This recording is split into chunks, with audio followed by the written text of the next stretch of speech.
Hello everyone.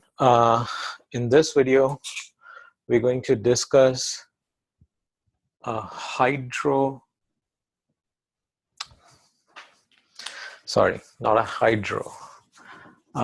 going to discuss the halohydrin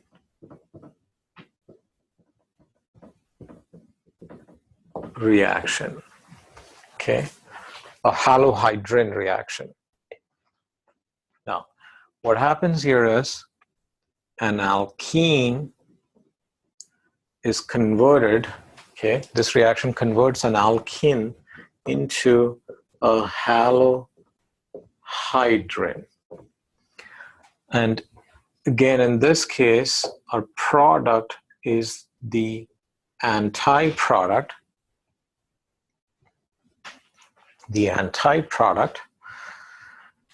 So I want to first write the scheme out and then talk about a few more specifics here. So if we start with an alkene and you react this with a halogen. Now, when we did an actual halogenation, we used a non-coordinating solvent. But let's say if the reaction is done in a coordinating solvent.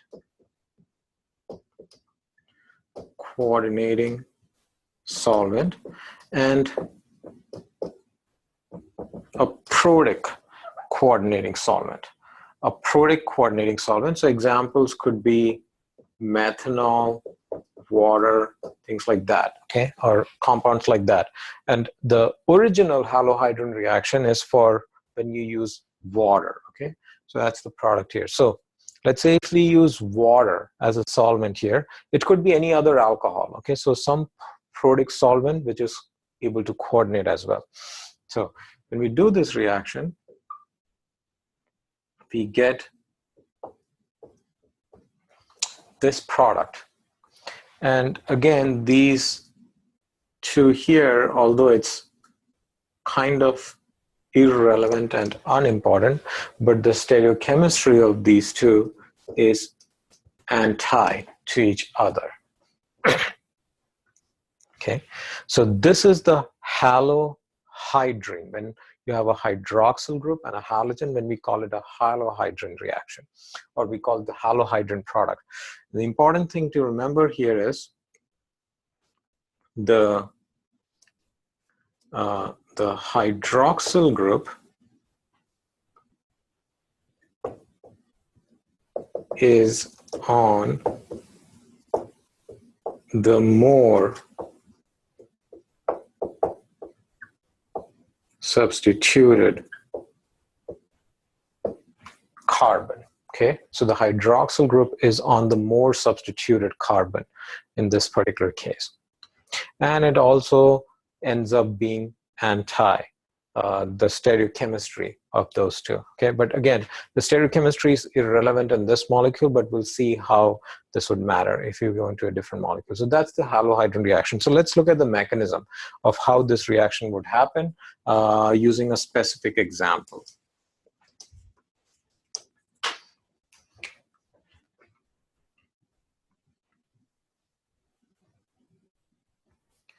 And I like to use these cyclic systems because I think they're good for showing the stereochemistry of the product in terms of the wedges and the dashes, you know, how they affect how the stereochemistry matters here. So let's say if we use the cyclohexene molecule with a methyl substituent on it, okay, if you use the methyl cyclohexene, you react this with bromine in water.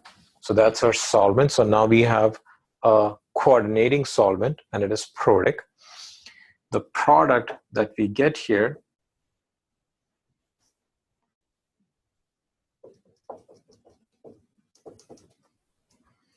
is hydroxyl there with a bromine here.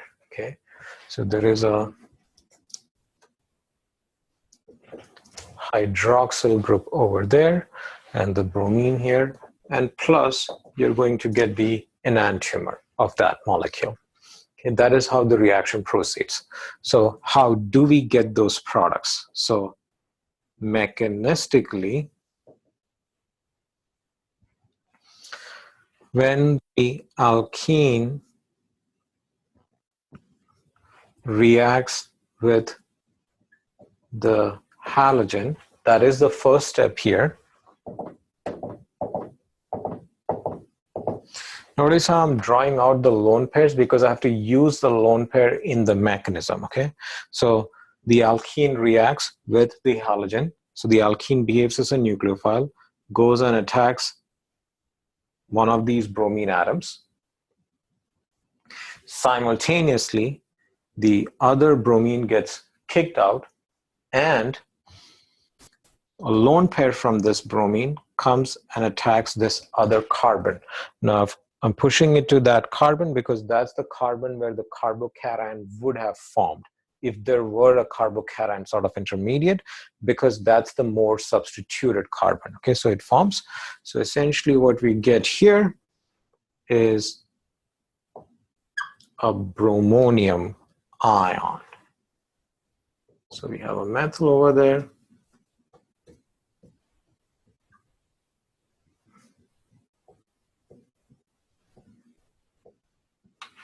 We have a bromonium ion, and plus there's bromide.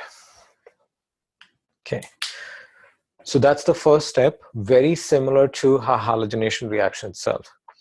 Now in a halogenation reaction, remember what happens is the halide would come back and attack the more substituted carbon from the opposite phase of the bromonium, because the bromonium is blocking the site. But in this particular situation, and in those cases, when we do a halogenation, we use a non-nucleophilic solvent. Okay, non-nucleophilic solvent, so it won't act as a nucleophile.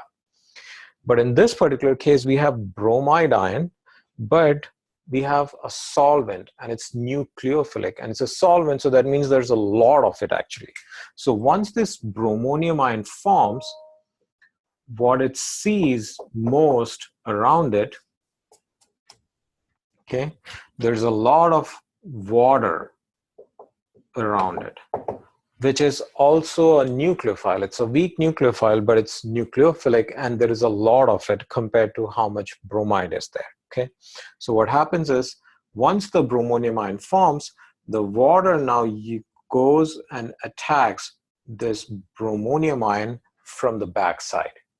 Okay, again, the bromonium ion is blocking this front face, so the water goes and attacks from the back side on the more substituted carbon, for the same reason that it does in halogenation, because that carbon has more of a carbocationic nature. It has a bigger del positive on it compared to the other carbon, which is less substituted. So this is del positive, that's del positive, but it has a bigger del positive charge on it. So that gets attacked. The electrons from here go to the bromine, so the bromonium ion opens, basically ring opening happens, and the ring opens up, and what this would give us is bromine on a wedge at this carbon here. And since the attack happened from the back side, the configuration would invert. So the methyl, which was on a dash, would now end up on a wedge.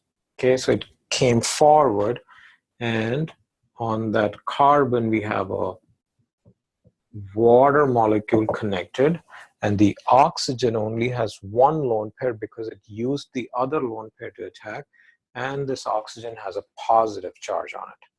Okay, so we get a species like that. Now, in a subsequent step, there is a lot of water around. Okay, so we do an acid-base reaction here. So in a subsequent step, another water molecule, it comes up and deprotonates that water, which is connected to the oxonium that's connected to the carbon. And electrons go back to that oxygen, so oxygen got its lone pair back, and so finally we get bromine, we get the methyl over there, And we've got hydroxyl connected with 2 lone pairs, plus we have a hydronium ion. So that's how we get our product. And since the bromonium could have formed in the front or at the back, we will always get an enantiomer over here. Okay, so that's how we get this halohydrin product. And because there is a bromonium intermediate, you get this anti-stereochemistry. So this is anti-stereochemistry between the bromine and the hydroxyl group. Okay, so that's the halohydrin reaction. Now, what would happen if you used a different alcohol? Okay, I will again ask you to do the mechanism, definitely push through the mechanism of this reaction. But let's say instead of water, this reaction was done in methanol. Okay, if the reaction was done in methanol now, to do this in methanol, our product that we make is going to be that with bromine,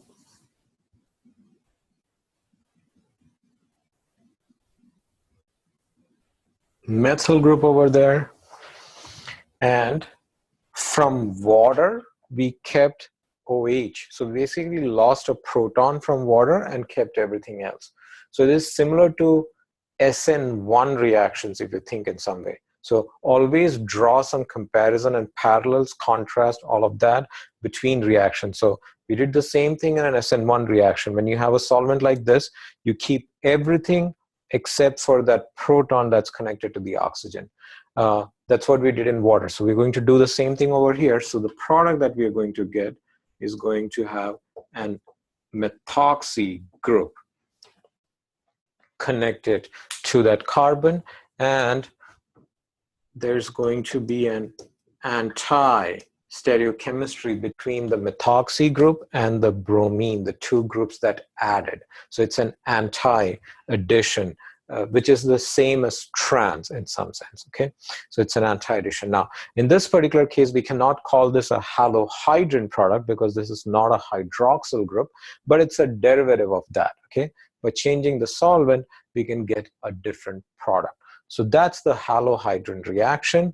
We will not discuss the halohydrin for alkynes, but you could push the mechanism of what might happen. But I would say also wait on that because we're going to see something else that happens in case of alkynes later. Okay, next lecture, we're going to see something else that happens in case of alkynes. So that's the halohydrin reaction. Okay, so for any molecule, so this was an example.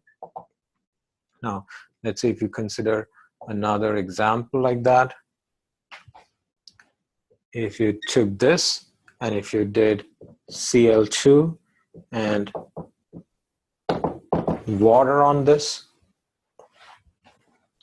our product is going to be these two carbons, more substituted, less substituted. The more substituted is where the solvent attacks. So on the more substituted carbon, you're going to have a hydroxyl connected. On the less substituted carbon, we will have the chlorine connected, and they are anti to each other. And we have the other group here, so the ethyl group here. Okay, so that would be our product here. Now, you don't have to draw it like this. You might as well draw it as, if you wanted to draw it exactly the way we are looking at it. So you could have just drawn it like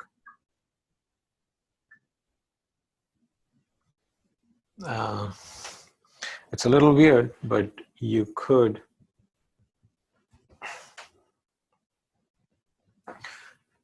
that.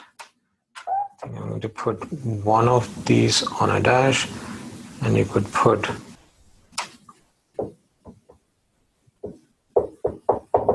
the hydroxyl here. And again, what we're trying to say is these two are anti to each other. One is on a wedge, the other one is on a dash. But the more important thing is the solvent attacks the more substituted carbon. Okay, that plus enantiomer plus enantiomer. Okay, that will be our product. So that's the halohydrin reaction. So next lecture, we're going to discuss hydration and other reactions.